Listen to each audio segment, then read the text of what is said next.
Dorëheqja e Edi Ramës është kushtit gjitha kushteve. Kjo ishte përgjigjja e Sali Berishës për nismën ligjore të Partisë Socialiste për ndryshime në kodin e procedurës penale, sa i përket pezullimit të zyrtarëve të lartë. Kryedemokrati thot se shefi i majorancës po e bën për vete, ndaj dhe orientoi atë që e cilëson betejë politike. Beteja opozitës nuk është për lubin. E kemi theksuar dhe theksojmë 100 herë. Jo, beteja opozitës dhe shqiptarëve është personalisht kundër Edi Ramës. Pezullimi i funksionarëve, tha Berisha, është i sanksionuar në ligj. Madje, për të drejtënjëshirje ka dhënë edhe Komisioni i Venecias. Është një drejt e institucionit të akuzës dhe gjykatave e sankcionuar dhe në opinionin e Këshillit të Venecias në rastin e ligjit,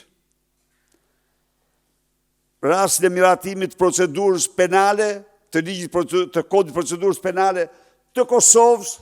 Në konferencën e parë të javës për gazetarët, Berisha kërkoi hetim për presionet ndaj gjykatës kushtetuese. Ndaj dhe kërkoi hetimin me urgjencë, marrjen e tabulateve të numrave të gjithë familjes tij. Më herët pasi zbatoi masën detyrim paraqitjes si pjesë e procesit Partizani, ish-kryeministri hodhi akuza ndaj ish-kreut të SPAK. Kërkesash të dërguar të firmosur nga Altin Troplini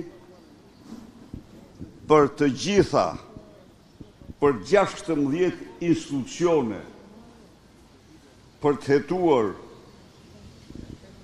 mbesat Sali Berishën dhe mbesat e tij edhe 4 vite para lindjes tyre. Revolta paqësore 20 shkurtit sipas Berishës do të jetë përgjigjja e opozitës ndaj kryeministrit. Ndaj dhe i jep dorëheqjen më mirë.